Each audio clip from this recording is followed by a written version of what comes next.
Good morning to you all viewers. I welcome you all to this early morning broadcast. I is Amanda Neze from the platform of Okute Daily Talk. Well, the news I carry come for now this day, my wonderful Biafran brothers and sisters say, home and abroad, is a very ubonga and 10 vital reasons from the Amnesty International Limited and also the Human Rights Writers Association, which is a Horewa. I mean, these are, most of them are international bodies speaking for release of Mazi Nnamdi Kanu and why the so-called Supreme Court or ABEG Court has been called should uphold the judgment of the what? The Appeal Court in the case of Mazi Nnamdi Kanu on the 13th day of October 2023, discharging and acquitting him.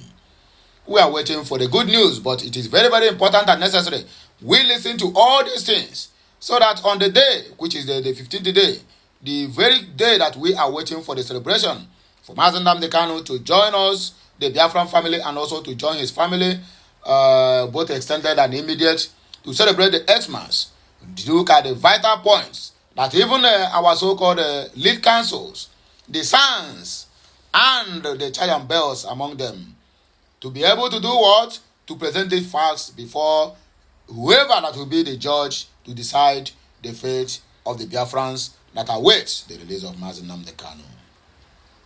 Well, before we can be able to proceed on reading between the lines, I would like to use this opportunity to thank each and every one of you for your immensely supporting this channel, for making sure that this channel is moving to the permanent side and moving at the right direction. May the Almighty Chukwu Abiyama bless you all. Well, before then, please help me like, share, comment, and make sure you subscribe to my channel. If you refuse to share this message, you are a fool, because this message needs to even get to the every nooks and crannies of the Biafra land, the African soil, and also to all the Europeans or Westerners or Western allies to this mistake of a country that don't want anything good coming from Biafrans. But before that, remember our campaign is still going on. Hashtag Free Mazi Nnamdi Kanu, Free Biafrans, hashtag All Hail Biafra, and hashtag Biafran to the moon and Biafran to the world. Ngwa, catching your seatbelt too, because this one is going to be a little bit longer broadcast. But I urge each and every one of us, once you start to watch this video, please, I beg you in the name of whatever you believe on or whatever you agree that is working for you, watch this news to the end and make sure you didn't miss any single line. You get why. Let us go there. Mazi Nnamdi Kanu, who is the leader of the indigenous people of Biafra, IPOB, a self-determination movement advocating for the restoration of the sovereignty or sovereign state of Biafra, was kidnapped from Kenya by the Nigerian security agents in the June of 2021. The operatives in their conspirators tortured the IPOB leader and then extraordinarily renditioned him to Nigeria. Blindfolded, manacled, and severally tortured for 8 good consecutive days, Kanu was bundled to Nigeria without fulfillment of the legal extradition proceedings as required by the existing local and international protocols and laws, and has since been illegally and unconstitutionally detained in the Nigerian Department of State Service, DSS solitary confinement. Despite several court orders, particularly in the appellate court, which summarily discharged and acquitted him of all frivolous charges on the 13th day of October 2022, as well as the 6 months ultimatum issued by the United Nations Working Group on Human Rights few months earlier, directing the Fulani control government of Nigeria to release him unconditionally with a very huge compensation according for gross human rights violations on the rights of Mazi Nnamdi Kanu. However, the Nigerian government has continued to show defiance and contempt by flouting these orders made by various competent court jurisdictions, as well as the objective opinion of the United Nations Working Group. Instead, it went on to approach the Supreme Court for appeal which are scheduled to make final ruling on the case on the 15th day of December 2023, even though it did not obey the judgments of the subsequent lower courts. Hence, it is imperative to outline from the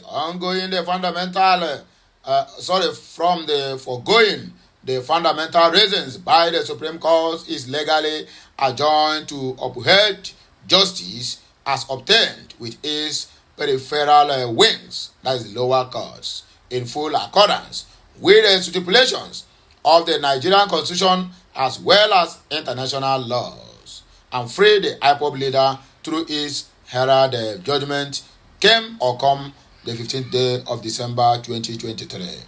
Here are the main reasons why Mazi Nnamdi Kanu's case is supposed to be or must be upheld by the ABEG court. Number one on our list is right to self-determination. The principles of self-determination is embedded and elaborated in various international charters, most notably the United Nations Declaration on the Granting of Independence to Colonial Countries and People's Resolution 1514 XV, adopted by the General Assembly in 1960, Article 1 of both International Covenants on Civil and Political Rights and the International Covenant on Economic, Social and Cultural Rights. African Charter on People's Rights, which Nigeria is a signatory to, recognize the right to self-determination is a basic, inalienable right of indigenous people. Therefore, it behoves the Supreme Court to take cognizance of the provisional legalities of the above and why the agitations and demands of Mazi Nnamdi Kanu and the IPOB movement are protected under international law for self-determination. Number two on our list, international crime of extraordinary rendition. The Fulani government committed a gross blunder by failing to adhere to the extant laws on the extradition when it forcibly kidnapped and renditioned Mazi Nnamdi Kanu from Kenya to Nigeria 2 years ago. This singular act stripped the Nigerian government and its judiciary the jurisdictional authority to prosecute Mazi Nnamdi Kanu in Nigeria. Thus, a benchmark for reference by which the Supreme Court is obliged to acknowledge while administering its judgment on the 15th of December. Number three on our list here we have appellate court ruling. Recall that on the 13th day of October 2022, the ABEG court quashed all frivolous charges brought up against Mazi Nnamdi Kanu by the Fulani control government and went further to discharge and acquit him. However, this judicial order was never obeyed by the Fulani government, setting a dangerous precedent on the independence of the Nigerian judiciary. The Supreme Court is therefore entreated by judicial protocols to uphold justice as with the appellate court. Number four, judiciary is a constitutional duty to dispense justice when needed. With regard to several sections of the Nigerian Constitution, which hitherto directed and empowered the Nigerian judiciary to ensure diligence and competence in discharging its constitutional judicial responsibilities by upholding justice and fairness, it is vital that the Supreme Court ensures the dispensary of justice in the case of Mazi Nnamdi Kanu as guaranteed by the so-called Nigerian law. Number five, interest on national security. It is no news that since the extraordinary rendition of Nnamdi Kanu, there has been an upsurge of various criminal groups, especially in the southeast, who readily cite the incarceration of Nnamdi Kanu as the reason behind their menace against the innocent, law-abiding citizens, as well as attacks on security operatives. Even though Nnamdi Kanu, and the IPOB movement have consistently disassociated themselves from the criminal activities of these groups of recruited agent provocateurs and the Trojan horses. Their menace have continued nonetheless. Hence, it is a matter of security urgency that the Supreme Court frees the IPOB leader, Nnamdi Kanu, so as to disarm the criminals of their pretext used by nefarious operations and to enable the easy identification of these wreaking havoc in the southeastern region. The number 6, compliance to international standards and judicial values. The Nigerian judiciary is obliged under the existing international standards such as United Nations Conventions, African Charters, treaties and covenants, including the Nigerian Constitution, to comply to these tenets and the principle guiding national and international judicial system. Also, it requires compliance to upholding the judicial values upon which the judicial system was established. These core individuals' values include judicial independence, judicial impartiality, judicial integrity, judicial propriety, and equality. The Supreme Court is thereby expected to manifest its ethical and professional compliance to these judicial principles by releasing the IPOB leader, Nnamdi Kanu, unconditionally. Number 7, constitutional protection of citizen rights.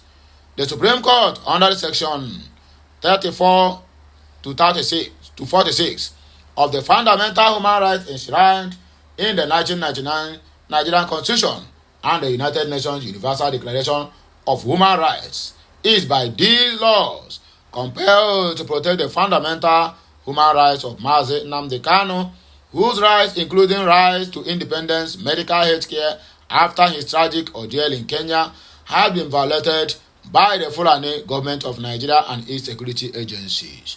Thus, his unconditional release is vital to enable him undergo rigorous necessary surgery to ascertain the level of damage inflicted on his person within the past 2 years of physical and psychological torture in solitary confinement. The number 8, maintaining the supremacy of the rule of law.